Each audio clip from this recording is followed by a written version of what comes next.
Oke, setelah kemarin saya unboxing, sekarang sudah saya install beberapa aplikasi dan saya gunakan. Juga sudah saya setel fingerprint, juga iris sensor, dimana iris sensornya itu yang kamera ini itu dibuat untuk iris sensor, dan sedangkan yang ini itu dibuat kamera depannya, dan sebelah sini ada sensor infrared. Kita coba iris sensor dulu, lumayan cepat. Oh ya, untuk iris sensornya harus kita tekan tombol hotkey ini agak lama supaya muncul. Kita coba lagi.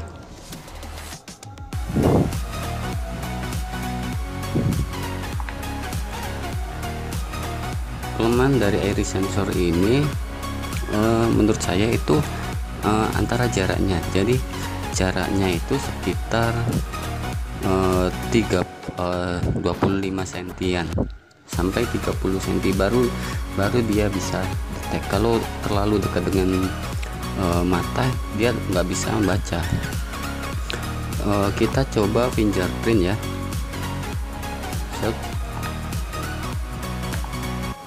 Coba lagi.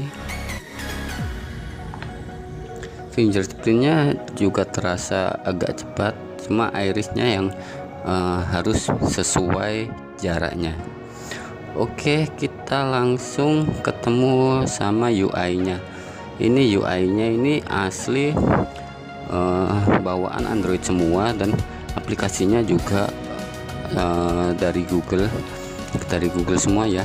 UI-nya nggak ada bloatware-nya, dan ini mendapatkan Android versi 7,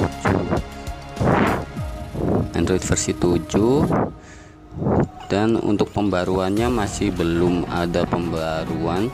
Kemarin sudah saya cek, ini sudah tidak ada pembaruan, jadi masih Android Nugget.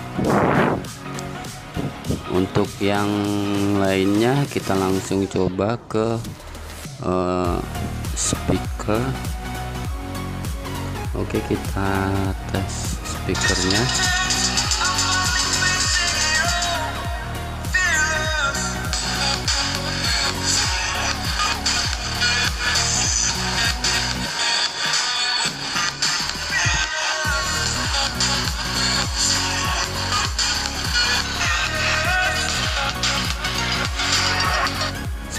Speakernya saya rasa ini lumayan kenceng, lumayan jernih, dan bassnya juga masih terasa. Lanjut kita akan cek speknya. Oke, ini speknya. Kita mulai dari sistem. Ini Umi A7, pin numbernya ini keluaran tahun 2017. Install RAM-nya 4 GB, total memori sekitar 3,8 GB, dan yang bebas ini sekitar 2 GB-an, 1981 MB. Untuk ROM-nya sendiri 64 GB, sudah saya install, sudah saya kasih aplikasi, ini tinggal 41 GB, dan sudah saya kasih memori eksternal juga ini. Untuk CPU-nya ini menggunakan MediaTek Helio P25 di kedalaman 16 nanometer dan octa-core ya. CPU-nya ini agak boros baterai saya bilang ya, untuk penggunaan sehari-hari saya selama 2 hari ini. Untuk displaynya sendiri ini resolusinya sudah Full HD, layar 6 inch, dan pengelola grafiknya menggunakan Mali T880, dan ini kedalaman warnanya ini 414 dpi, cuma menurut saya jernihnya enggak seberapa jernih banget, biasa aja kalau dibandingin dengan Xiaomi Fan Mi Note. Ya setara lah menurut saya sih, cuma ini ada mesin penjernihnya ini seperti ini. Kalau di Xiaomi Fan Mi Note itu enggak ada, ini sudah pakai Miravision, jadi kita bisa atur mode gambar atau ketajaman warnanya. Oke, kembali ke sini. Untuk jaringannya sendiri ini sudah 4G LTE ya, sudah pernah saya coba, lumayan kenceng internetnya, cuma jaringannya agak lemah. Ini saya di dalam ruangan, ini jaringannya agak kurang stabil menurut saya. Dan untuk baterainya sendiri, ini baterainya di sini nggak kedetek ya, sebenarnya 3100 mAh dan sudah support fast charging. Untuk mencas handphone ini, penggunaan saya kemarin itu 1 jam sudah bisa penuh. Untuk sensor-sensornya juga lumayan lengkap.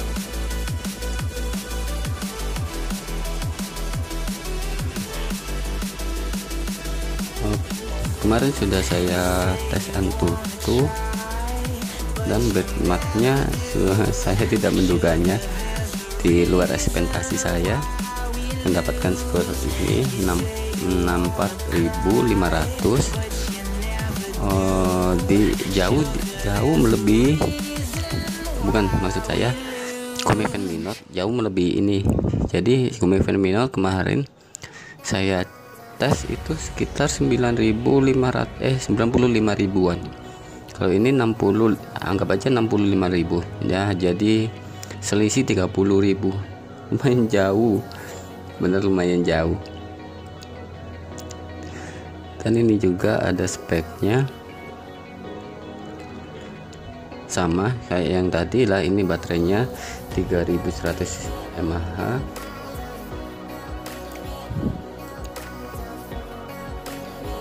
bisa sampai 10 sentuhan ini ya.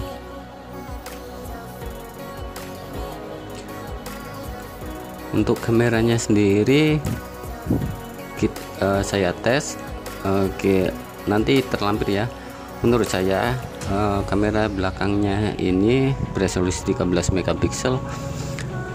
Gimana ya, hasilnya itu biasa-biasa aja, cuma di luar di luar ruangan itu hasilnya lumayan bagus, cuma kalau di dalam ruangan hasilnya banyak noise-nya. Dan untuk kamera bawaannya ini cuma ada 3 mode, jadi modenya ini, dan resolusinya mode adegannya kalau dibuat otomatis ini, kita keluar aplikasi lagi, kita masuk lagi, dia menjadi mati lagi. Itu yang saya tidak suka. Jadi kalau keluar aplikasi, semua settingannya ini berubah lagi, jadi tidak paten gitu. Untuk kualitas video juga, kalau kamera belakangnya ini sudah support Full HD, cuma kalau kamera depannya ini nggak support Full HD ya, masih VGA. Sayang banget, padahal sama-sama resolusi 13 megapiksel. Untuk hasilnya akan saya lampirkan ya, bisa dinilai sendiri.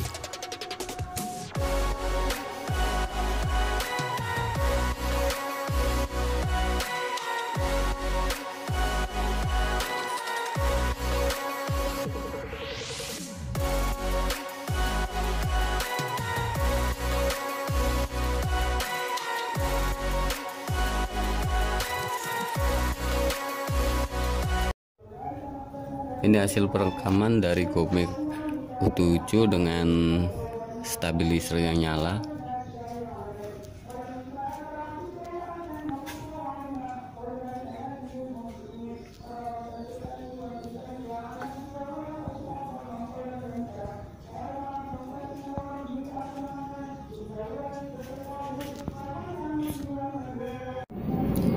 Ini hasil perekaman dari Xiaomi U7 dengan kamera depan dengan stabilizer menyala.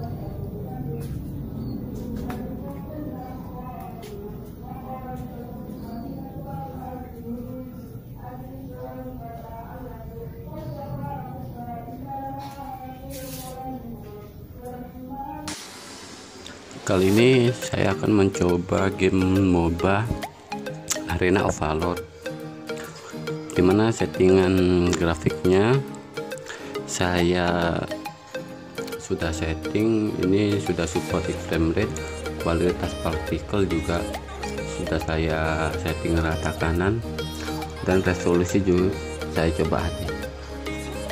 Oke, kita langsung coba dulu.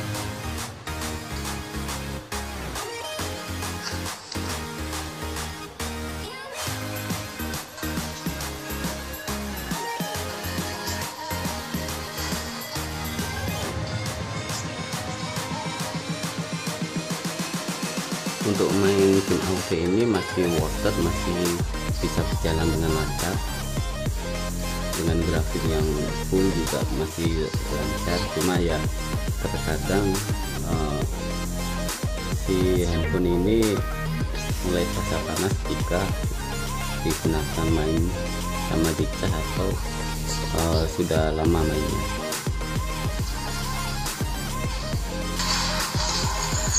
Oke, kita coba yang lain.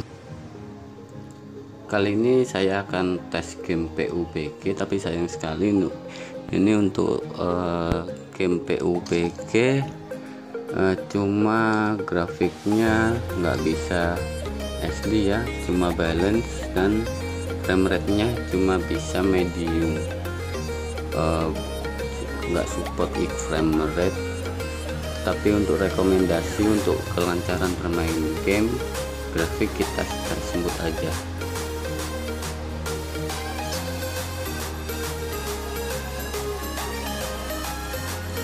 Semoga aja tidak melek. Tapi tadi waktu pencarian agak lag sedikit. Untuk suhunya sendiri agak panas jika dibuat main game.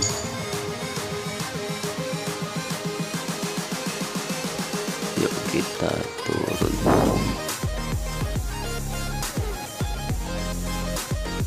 Sementara masih oke, tapi si handphone ini sudah mulai terasa demam.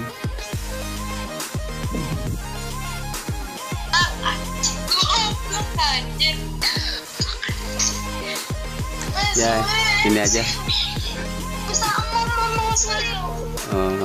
untuk tes gamenya karena saya mati. Setelah saya tes game tadi, saya cuma tes game 2 game, yaitu Arena of Valor dan PUBG Mobile. Yang pertama Arena of Valor itu grafik bisa big frame rate dan bisa rata kanan. Cuma kalau saya buat resolusinya saya buat SD, dia lagnya terasa banget dan patah-patah terasa banget. Tapi cuma resolusinya saya bikin aslinya nggak SD, itu masih lancar, masih worth it untuk dipakai main game. Jadi saya sarankan kalau main MOBA resolusinya diatur ke jangan SD ya. Dan yang kedua itu PUBG Mobile, dan ini saya sayangkan banget, ini sudah nggak full big frame rate, grafiknya juga masih rendah ya. Gimana ya, saya nggak bisa ngomong. Saya pakai grafik rendah itu sudah terasa lag, dan itu saya sayangkan banget itu. Ya nggak rekomen untuk main PUBG ini HP, daripada nantinya lak-lak gak karuan. Mungkin dari suhunya yang udah terasa panas bisa aja terjadi lag. Dan dari semua tes yang saya lakukan, untuk kesimpulan saya, kelemahan dari Gome U7 ini yang satu, sensor iris scannernya tidak langsung saat membuka tombol power, kita harus pakai tombol hotkey. Dan jarak iris scannernya juga terlalu panjang lah ya. Yang kedua, kameranya menurut saya biasa-biasa aja, gak terlalu wow, padahal yang belakang ini adalah menggunakan sensor Sony.